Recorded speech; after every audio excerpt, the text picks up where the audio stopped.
नमस्कार आप सभी को। आज हम आईपीसी का सेक्शन 81 डिस्कस करेंगे, जो कि काफ़ी इंटरेस्टिंग टॉपिक आज हमारा रहने वाला है। तो आप पूरी वीडियो ज़रूर देखना, और अगर आपने हमारे चैनल को सब्सक्राइब नहीं किया है तो सब्सक्राइब कर लीजिए, और अगर आपने हमारे टेलीग्राम चैनल को नहीं ज्वाइन किया है तो जल्द से जल्द ज्वाइन कर लीजिए, जिसमें आपको डेली की वीडियोस आपको वहाँ पर मिलती रहेगी नोटिफिकेशन। तो चलिए वीडियो स्टार्ट करते हैं। सेक्शन 81 मैं पहले बता देता हूँ क्या क्या बात कर रहे हैं। यहाँ पर किसी पर्सन की अच्छी नीयत के बारे में बात कर रहा है, इन गुड फेथ में काम किया हुआ। ठीक है, मतलब कि इन गुड फेथ अगर वो कोई एक्ट कर रहा है तो वहाँ पर उसको कोई ऑफेंस नहीं माना जाएगा। लेकिन उसको ये भी पता है कि उसके ऐसा करने से डेथ भी हो सकती है, किसी को इंजरी भी हो सकती है। ठीक है, लेकिन वो फिर भी वो काम करता है। तो इसमें यही जानेंगे हम। तो चलिए पहले मैं आपको जो बेरेक्ट लैंग्वेज है उसको मैं आपको पढ़ देता हूँ, जिसमें आपके बेरेक्ट लैंग्वेज भी कॉन्सेप्ट आपके क्लियर होंगे। Act likely to cause harm but done without criminal intent and to prevent other harm। यहाँ पर ये कह रहा है कि अगर जो एक्ट कर रहा है, ठीक है, और जिस एक्ट से कोई हार्म हो सकता है, लेकिन वहां पर उसकी कोई क्रिमिनल इंटेंशन नहीं है, लेकिन and to prevent other harm, वो क्या कर रहा है, वो जो दूसरा हार्म है, जो दूसरा होने वाला हार्म है, उससे उसको बचा रहा है। ठीक है, तो यहाँ पर ये सेक्शन बता रहा है इसकी मेन लाइन में। जो इसके अंदर जो पैरा है वो पढ़ते हैं हम, क्या कहता है। Nothing is an offence merely by reason of its being done with the knowledge that it is likely to cause harm। मतलब कि जो ऑफेंस नहीं माना जाएगा कब, जब वो कोई एक्ट कर रहा है, इन गुड फेथ कर रहा है, ठीक है, और वहां पर उसकी कोई क्रिमिनल इंटेंशन भी नहीं है। ठीक है, वहां पर अगर उसकी क्रिमिनल इंटेंशन होती तब उसको माना जाता कि हाँ वो कोई ऑफेंस कर रहा है, लेकिन वहां पर विदाउट क्रिमिनल इंटेंशन कर रहा है, और जिसमें उसको पता है उसके ऐसा करने से उसको हार्म हो सकता है। ठीक है, if it be done without any और criminal intention to cause harm, मतलब कि without any criminal intention to cause harm, वहां पर वो हार्म को कॉज कर रहा है विदाउट एनी क्रिमिनल इंटेंशन के। ठीक है, and in good faith for the purpose of preventing or avoiding other harm to person or property. और वो गुड फेथ में क्या कर रहा है, for the purpose of preventing, किस पर्पज के लिए, प्रिवेंट करने के लिए, अवॉइड करने के लिए किसी अदर हार्म से। किस हार्म से, जो मतलब कि पर्सन को हो सकता है, ठीक है, या फिर प्रॉपर्टी को हो सकता है।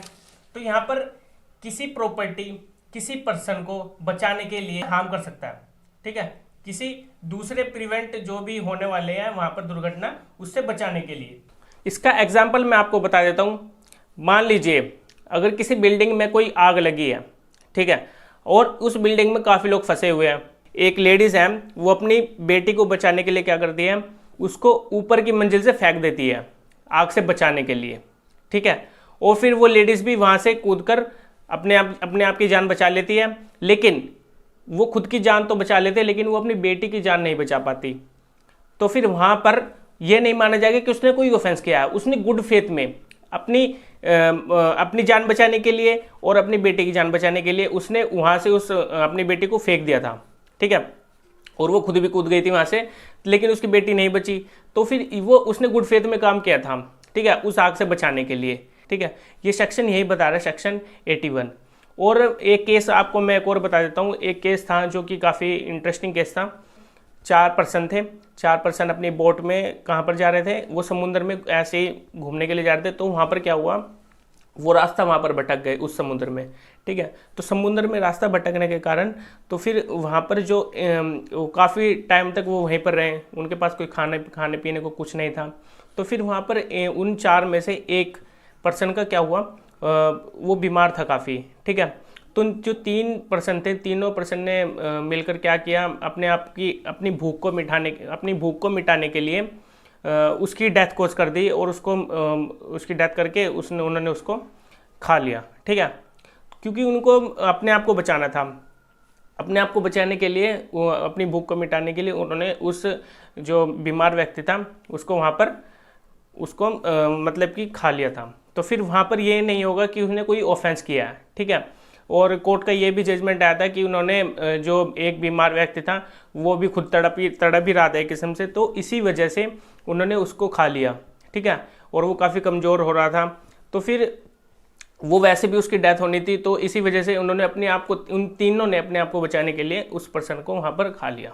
ठीक है, तो फिर ये कोर्ट का जजमेंट आया कि उन्होंने विदाउट क्रिमिनल इंटेंशन के वहाँ पर ये एक्ट किया था।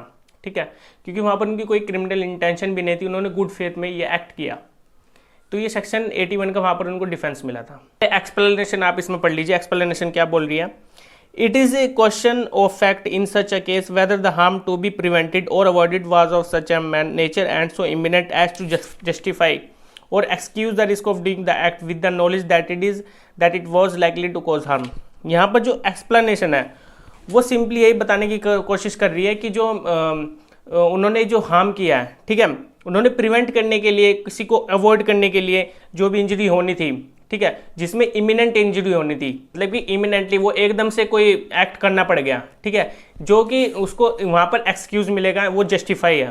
ठीक है, उसने अपना रिस्क लिया, लेकिन उसको नॉलेज थी कि उसका ऐसा करने से डेथ भी हो सकती है, हार्म भी हो सकता है किसी पर्सन को, तो फिर वहाँ पर उसने वो रिस्क लिया इमिनेंटली, क्योंकि वहाँ पर उसके पास टाइम नहीं था इतना कि वो कुछ कर सके, लेकिन उसने इमिनेंटली ऐसा किया जिससे वहाँ पर हार्म करना पड़ गया, उसने ये रिस्क लिया विद द नॉलेज, कि उसको नॉलेज थी कि ऐसा करने से उसको हार्म भी हो सकता है, हार्म कोज भी हो सकता है।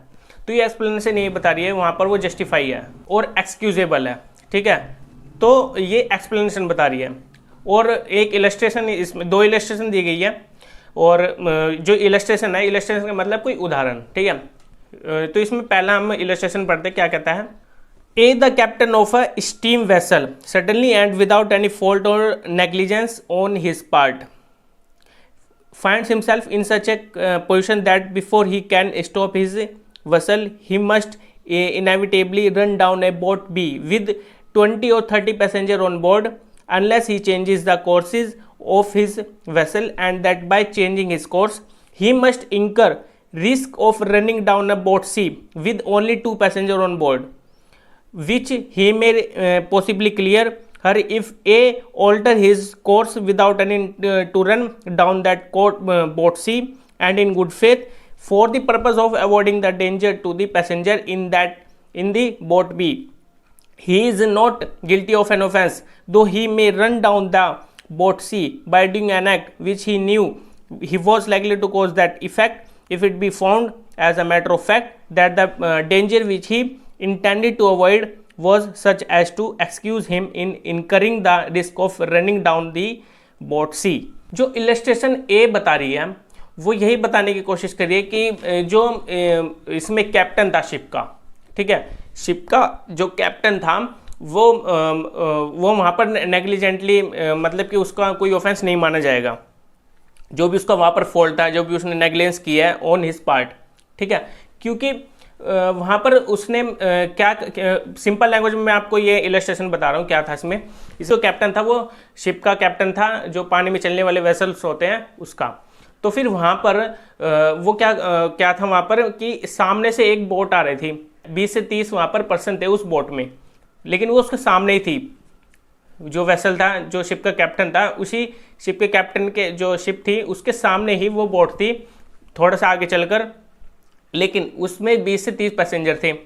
ठीक है, उस शिप, उस बोट में अगर वो उसको रोक नहीं सकता था। अगर वो रोक भी लेता, ठीक है, अगर वो उस शिप को कैप्टन रोक भी लेता तो भी वहाँ पर उस जो बोट थी, 20 से 30 पैसेंजर थे, उनकी डेथ वहाँ पर हो सकती थी, वो डूब सकते थे शिप।